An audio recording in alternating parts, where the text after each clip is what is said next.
what would your own like crisis response be afterwards? So this is pretty much about teachers kind of guiding them through, you know, being friends again. So just think about what you would do differently and what your response would be.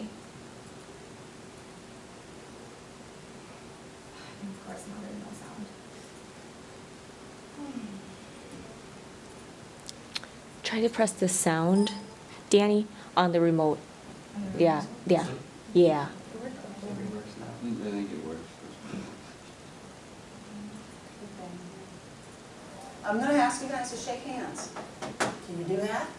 Yeah. Shake hands. Cole! Cole? You are not going anywhere. He is offering his hand, and let this drop. You may go. Cole, I expected more. He was trying to say he was sorry. You already did it, and you didn't mean it. You know what? Continued on. You didn't mean it when you stuck your hand out either. You're just like him. Someone who pushed you to the wall, started to break your arm, started to stab you and kill Okay, you. he apologized. And have you reported all that sort of stuff? I think you guys might be really good friends at some time.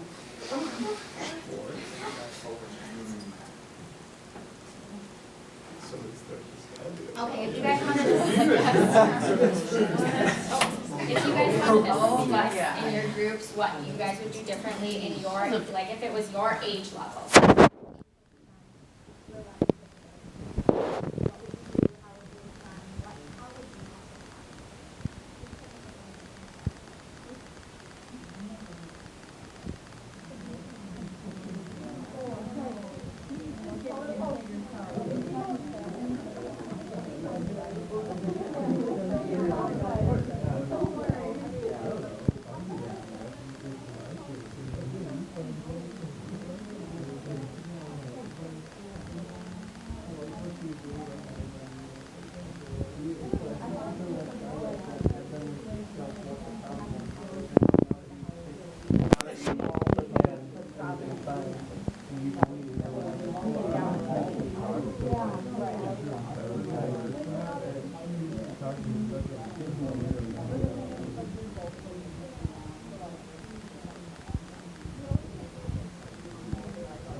Try and figure out a way to I would tell you like, okay, go home not tonight, kind I of don't know shake what hands you need to because say.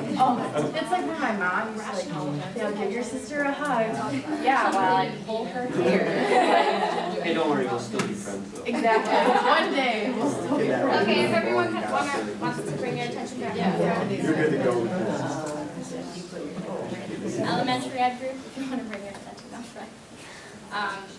For starters, that was interesting because that you guys are the elementary. The elementary group would not shake hands. That's a no-go. Yeah, back there we heard definitely shake hands. Just interesting. What was your guys' response to what she had done? Or her response to them trying to rekindle their friendship? They didn't have. I think the way that she handled it wasn't really effective. Like, having them apologize to each other, like, wasn't really meant anything. They just said sorry and, like, making them shake hands again. Like, obviously within the structure, like, he didn't mean it, like, he just wanted to go. And, like, what we do at the Y with my kids, like, if it's a situation where, like, one child's being mean to the other one, the one who's being mean sits down and breaks for a couple minutes. And then we go and talk to them, like, why are you gonna break? Like, how do you think that made someone else feel? Like, how would you feel if you were them? What do you think you can do to fix it? Yeah, I think that's important, is give them time to cool down. Yeah. And I think I heard someone say that over there. It's because they're kind of amped up on emotions right now, and they can't really apologize when they want to hurt each other. So give them some time to cool down. I don't think she allowed for that. What would your crisis response be in this situation with younger kids? Well, we kind of said that our situation definitely wouldn't be this serious with such young kids, but we would, I mean, what she kind of just said, like, give them the time to cool down and make sure that they know what they did wrong and how they, like what the opposite behavior would be. And it is important to have them apologize to each other just to teach that behavior early, so that eventually they'll be able to do it without being told, I think. Yeah, guiding them elsewhere to a new solution. What about elementary? What would you guys do in this situation? What would your crisis response be at your age? Well, we said also to calm them down, because like, that was ridiculous. And then, kind of talked about like having them being a mediator. Like sitting them down in a classroom, not in the middle of the hallway because other students can hear them. So do it in a classroom and just kind of talk through the issues, what's going on, and how can we solve this together kind of thing. They didn't talk about it, right? She kind of just like apologized. They didn't really talk about it. What about secondary? What would you guys' crisis response be? There's just so many things wrong with that. I mean, they're middle school, so you guys can kind of relate to their age level. I mean, the kid in the striped shirt is just like, if I was in his shoes, I would not be standing for any of this. Like, he's being bullied, yet the principal is making, I assume this is the principal, the principal is making him shake hands with his bully and be like, oh, it's all good. Right. Like, and then she goes and focuses on him. She should be focusing on the bully and making him stop his behavior. What I think is interesting is you guys are so focused on the handshaking. Did anybody notice in the end that she told them that they could be friends? They might be friends again? I mean, I personally would never want to make somebody be friends and tell them that one day they might be friends when I've got somebody threatening me like that. I would not be happy as a parent.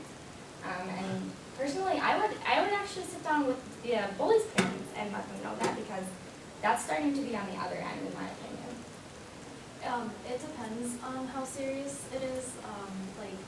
If he's really right, if this kid actually threatened to like stab him, then that's really serious. But like some schools, like middle school and high school, will have like peer mediating things set up. And if you have like a kid your own age trying to mediate, who's like trained a little bit and trying to mediate it, it works a lot better than an adult. Because when an adult talks to you, especially like that, you're just like, this is bullshit. Yeah, you don't want to deal with it. Yeah. And that goes back to the emotions in the article. I mean, this is a crisis for this child. So imagine from the article the types of emotions that they will have. Like, they will regress from having friends. They will, all of the emotions that at that age level they would have, he might be having that at this point. So you might have to think about, well, where is he at this time?